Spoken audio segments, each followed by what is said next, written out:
There is a tractor built in a town in central Finland that most American farmers have never seen in person.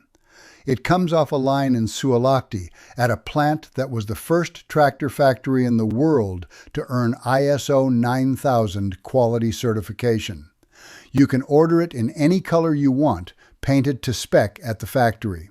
It runs a reversible driving station, so the operator can spin the seat 180 degrees and run a loader or a mower facing backward all day. And here is the part that should bother John Deere. The company that owns this Finnish brand is not European at all.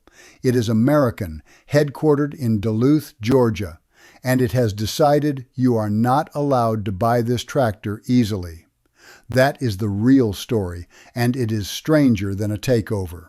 Here is the first fact, and it reframes the whole thing. The brand is Valtra. It has been part of AGCO, an American corporation, since 2004. Valtra has built over 500,000 tractors since the early 1950s. It is the leading tractor brand in the Nordic countries and one of the most popular in Latin America. It sells in more than 75 countries. And in the United States, AGCO's own dealer locator does not even list it. An American company owns one of the most respected tractors on earth and chose not to bring it to American farmers. Let me say one thing, and then I will not bring it up again. I put 11 years behind a dealer parts counter into a manual called the Equipment Freedom Manual. It is at getacheron.com, linked in the description and the pinned comment. If you want it, it is there. That is all. So why would a company sit on a brand this good in its own home market?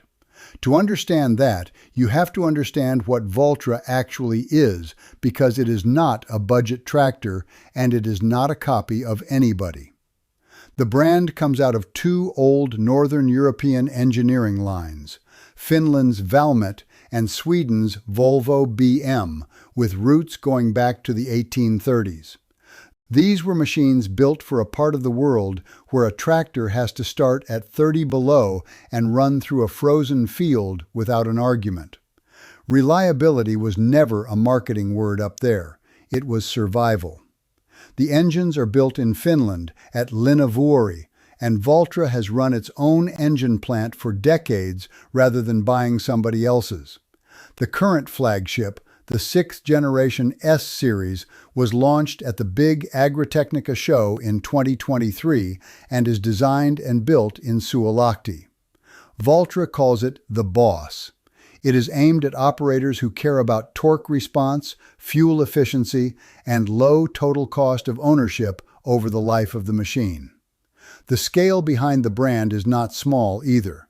Valtra runs over 1,700 employees across production, engineering, and service, with plants in Finland and Brazil, and its machines sell in more than 75 countries. The Suolahti plant, earning the world's first ISO 9000 tractor certification, was not a marketing stunt. It was a signal that the quality systems in that building were ahead of the industry decades ago, and the brand has traded on that reputation in every market it serves since. That last phrase is the one that matters to your operation. Total cost of ownership, not sticker price. What the machine costs you across 10,000 hours once you add up fuel, repairs, downtime, and what it is worth when you sell it. Now look at what AGCO decided. The company already sells Massey Ferguson and Fendt in North America. Somebody in Georgia ran the numbers and concluded that 2 European tractor brands in the American market were enough, and that a third would just compete against the first 2. So Valtra services what the company itself calls a niche market here, and effectively went quiet. Think about what that means from where you sit. It is not that Finland could not build a tractor good enough for American farms. It is that the American company holding the keys decided the American farmer did not need the option. You were not told no, you were just never shown the door. Subscribe if you believe a farmer should get to see every option before somebody in an office decides which ones he is allowed to want.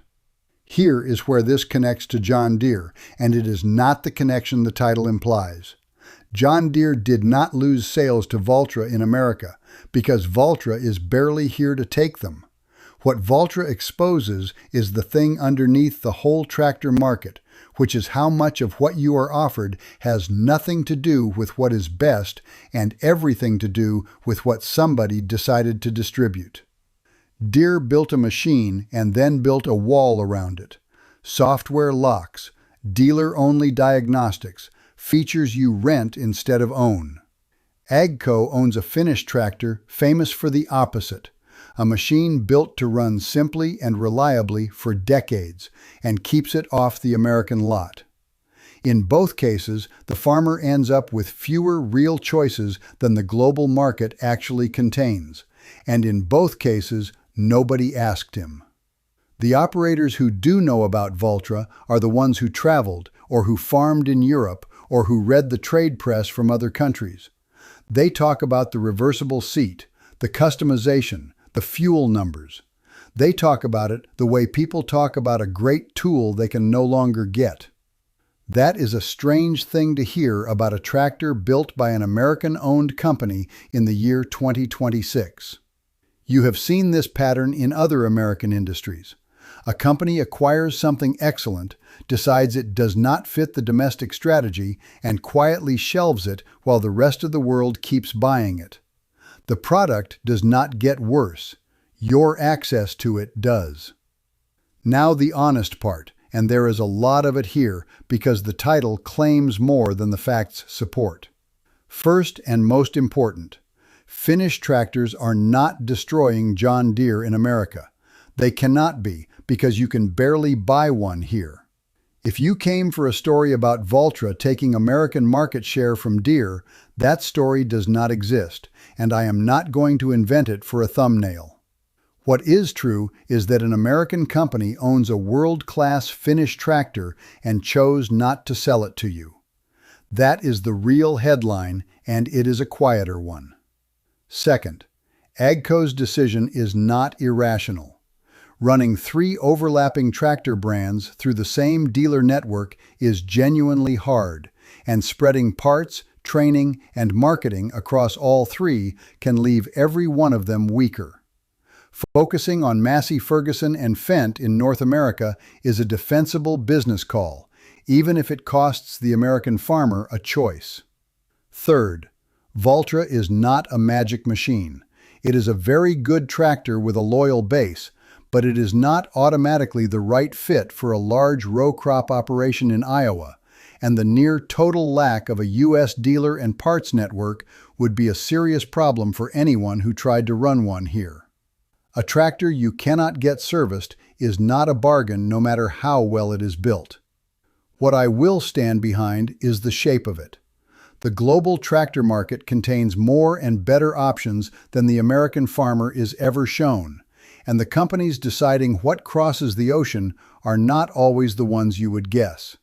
Sometimes the company keeping a great European tractor away from you flies an American flag over its headquarters. You were sold the idea that you were seeing the whole market. You were seeing the part someone chose to show you. Subscribe if you stand with the operators who want to see every machine on the table before they sign.